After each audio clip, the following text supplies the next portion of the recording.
ശബരിമല തന്ത്രിയെ സംബന്ധിച്ച തീരുമാനത്തിൽ എന്തെങ്കിലും ദേവസ്വം ബോർഡിന്റെ തീരുമാനം വരുന്നുണ്ടോ?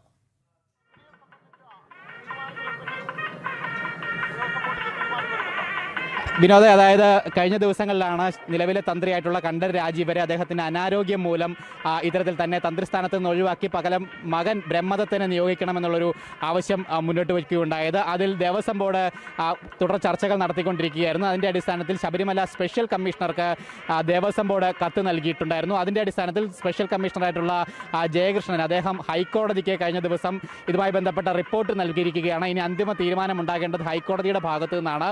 അത് ഉടനെ തന്നെ ഉണ്ടാകുമെന്നാണ് പ്രതീക്ഷിക്കുന്നത്. ഹൈക്കോടതിയുടെ ഭാഗത്തു നിന്നും അനുകൂല തീരുമാനമുണ്ടായാൽ തന്ത്രിയായിട്ട് ബ്രഹ്മദത്തൻ അടുത്ത മണ്ഡലകാലത്തിൽ നിയോഗിക്കപ്പെടും. ഈ കർക്കിടക മാസം വരെയാണ് ഒരു തന്ത്രിയുടെ കാലാവധി എന്ന് പറയുന്നത്. താഴമൺ കുടുംബത്തിലെ 2 കുടുംബങ്ങളിലുള്ള ആളുകൾ മാറി മാറി ടേൺ അനുസരിച്ചാണ് ഇത്തരത്തിൽ ശബരിമലയുടെ താന്ത്രിക കാര്യങ്ങൾ ചെയ്തു വന്നുകൊണ്ടിരിക്കുന്നത്. നിലവിലിപ്പോൾ ഈ വർഷത്തെ അല്ലെങ്കിൽ ഈ ഒരു മണ്ഡലകാലത്തെയും ഈ ഒരു മാസപൂജ കാലയളവിലെയും താന്ത്രിക സ്ഥാനം നോക്കുന്നത് മുൻ തന്ത്രിയായിട്ടുള്ള കണ്ഠരര് മോഹനരുടെ മകൻ മഹേഷ് മോഹനരാണ്. എന്തായാലും അദ്ദേഹത്തിന്റെ ആ ഒരു ടേൺ കാലാവധി ഈ കർക്കിടക മാസത്തോടു കൂടി തീരുകയാണ്. അടുത്ത ശബരിമലയിൽ കണ്ഠരര് രാജീവരുടെ മകൻ കണ്ഠരര് ബ്രഹ്മദത്തൻ പുതിയ തന്ത്രിയായി നിയോഗിക്കാനുള്ള സാധ്യതകൾ തെളിയുകയാണ്. അത്തരം വാർത്തകളാണ് ഈ കർക്കിടക മാസം 5-ാം തീയതി പറയാൻ കഴിയുന്നത്.